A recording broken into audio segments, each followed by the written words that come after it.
Normally when news breaks in the marathon scene, a world record is set or maybe a celebrity or two runs it and you're like, oh, that's pretty cool. Other times, however, you open up an article about how one or even tons of people cheated in a race, leaving you a little upset that aspects of the running scene are capable of such disingenuous acts towards a sport you adore. Here's the thing. This story is not either of those. Not even close. It's not only perhaps the most unorthodox story to hit the marathon scene in quite some time, but it's also one that still leaves a couple questions unanswered and will likely be remembered by the Canadian running community for probably years to come. This is the story of the Marathon M3th Guy. August isn't exactly your prime time to be running a marathon, but nevertheless, Edmonton, one of the premier cities of Canada, hosts their own event every year. It's not a major one like the ones you see on TV, but I wouldn't call it like a super local one either. We're talking thousands of people that were expected to line up on the streets of Edmonton, and despite the reasonably warm temperatures, this was not going to deter those, at least most, who had put months and months of training into this race at all. The marathon takes place on August 18th, 2024. It then wraps up seemingly smoothly, and as far as anyone's concerned, nothing particularly out of the ordinary happened. However, just a few days later, an anonymous user on Reddit published a detailed recollection of how he had not just failed to complete this marathon, but also the disturbing reason of why this might have happened in the first place.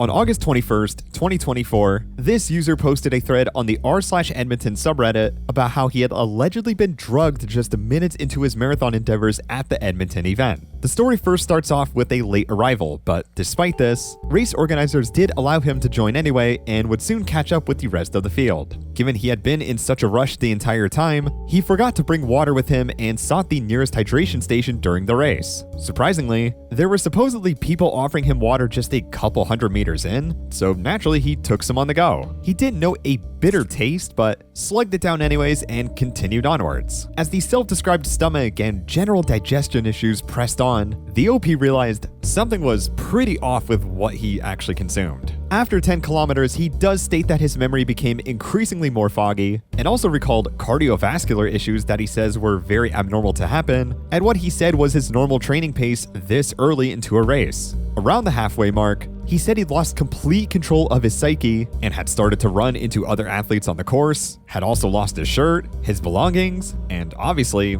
his mind. Now, the police did get involved, and while the OP claims to have no good recollection of this specific encounter, he does try his best to give a few details. After being thrown into a police car, he describes this experience as just miserable and disorienting, supposedly having a bag placed over his head since he had been foaming at the mouth, and was eventually taken to a police station where he'd be soon taken to a cell. This was the point in time where the OP claims to have regained more control over his mind and body, and while he tried to assure a police officer that he was very likely drugged, they apparently just shrugged it off and told him that it was more likely heat exhaustion and that he'd be taken home soon. After the police took OP home, there were a lot of pieces that needed to be put back together. First off, he needed to get his belongings back. Supposedly, his sister did show up to the Edmonton Convention Center to do so, but they apparently seemed reluctant to believe any part of the story that she was relaying to the organizers. Nevertheless, they eventually got the message and were able to locate a few things. Listed here is what claims to have been found, which is probably why the OP started frantically canceling every single card and ID he could possibly disable, and would soon head to a hospital to get a proper checkup done. He closes his final statements out stating that multiple others at the marathon were allegedly treated at the same hospital, hinting at the possibility of others consuming this same mystery water, and commented on the hypocrisy that the OP did not receive immediate, proper treatment, despite his situation being on paper much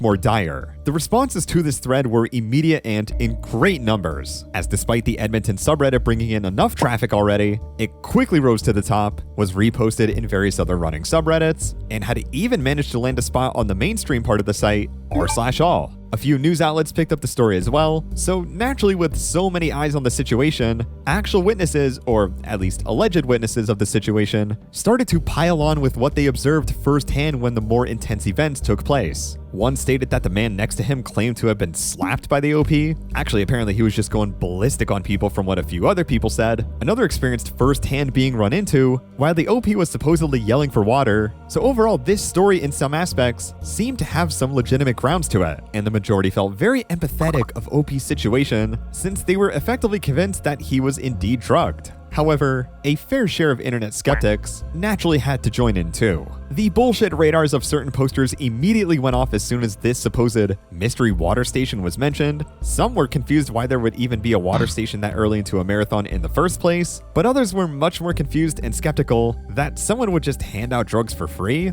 especially this one, let alone disguised as a hydration station at a random marathon. Others questioned the very drug he was even under the influence of in the first place, as many noted that these are not symptoms you would experience, but rather via other substances. If I'm being honest, I'm really not interested in fact-checking this one in particular, and as we're gonna see soon, it's really not all that important. Some of the more interesting posts in the thread, though, were actually the ones that analyzed the structure of the story, but also did mention a couple details that seemed off too. One critique in particular pointed out about how much of the more detailed events that took place were during a time where the OP was in a much more delirious and incoherent state, while the events leading up to the race and during parts of the race he could properly remember are described very vaguely here despite being the most important parts of the story by far. Someone also noted that it was strange, despite not being able to communicate properly for hours after he was sent home, that the OP's family didn't bother to send him to the hospital until the day after he was taken home. There's a couple more posts and critiques like this, but that was the general scope of them. This is what was discussed and analyzed on Reddit, but let's see if we can find anything if we search a bit deeper.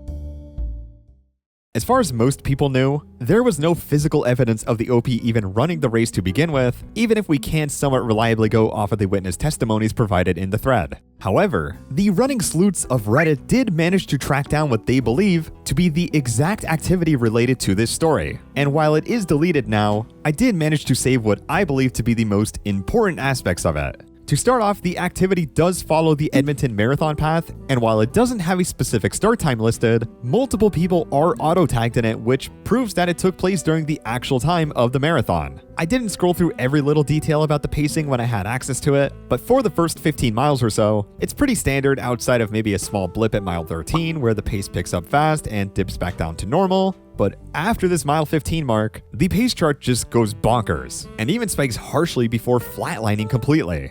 This is likely where the episode took place, and is where he was supposedly tackled. We can also pretty much confirm that he was detained and thrown into jail as well, as this flat blue pace line combined with the absent paces during these miles indicate that his watch was registering speeds so fast that Strava refused to detect them. When the Strava activity does reach its final destination, the finish line is located at this Northwest Police campus here, just a few miles out from the course. The activity seems to last a little over 6 hours, which does coincide with the general timeline the OP says he was at the station.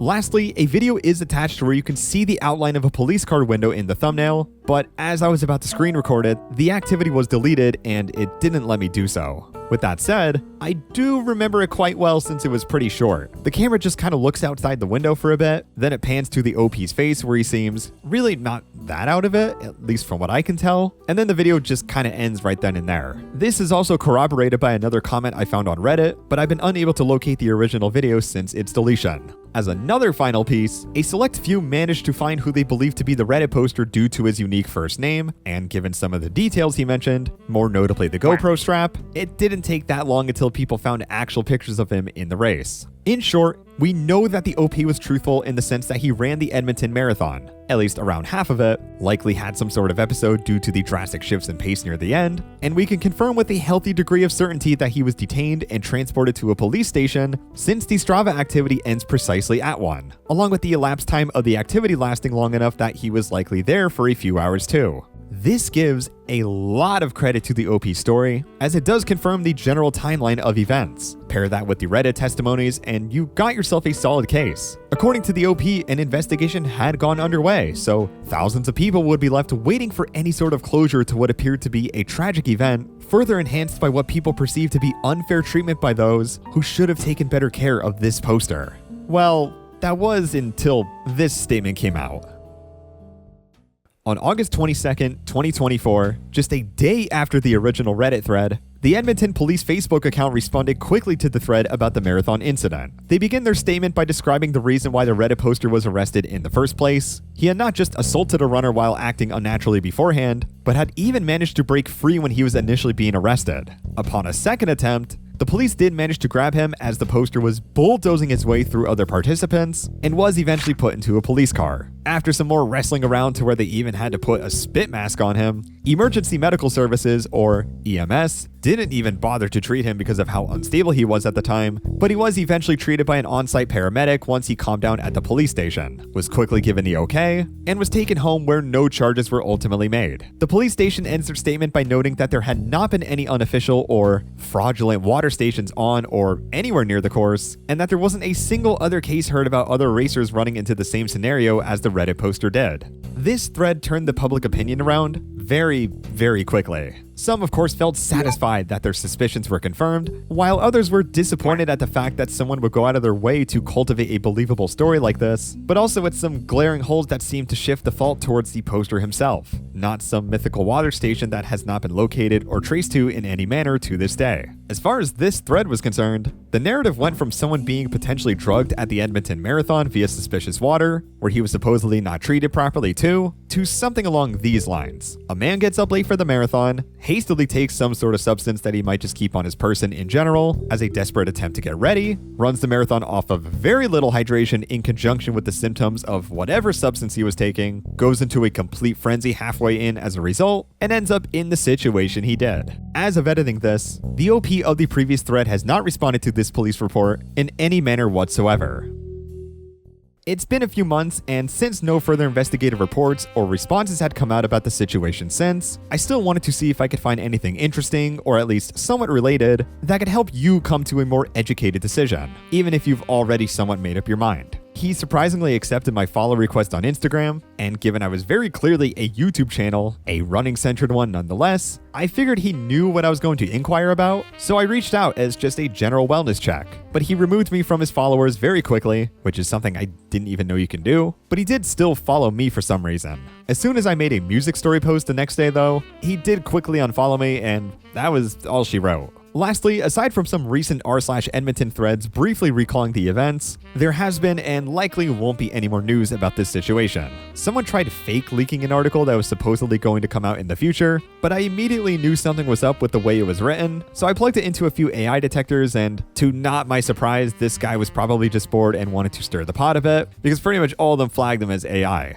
Factoring everything in, I personally have a very difficult time believing the Reddit poster story in full regarding how he ended up in the situation he did. It's strangely absent in the important details, while very nuanced in the not-so-relevant parts. A couple of his other points and details are shot down quickly by what the police had reported, and given his history of what seemed to be very noteworthy mental health issues in the past, this Reddit thread seems to be his own interesting way of coping with it all. And honestly, I can't help but still feel kind of bad about him in the end. Not entirely, since there were people hurt and affected by his actions. I'm 100% not excusing that. That is completely unacceptable. But it's pretty clear that this guy is not all there, and that he was very likely under the influence of something he shouldn't have been, despite it being on his own volition, and that the combination of chronic dehydration and exhaustion from something like a marathon sent his psyche into temporary chaos as a result, and thus spawned what will now be forever remembered as an Edmonton classic, for not so better and mostly worse.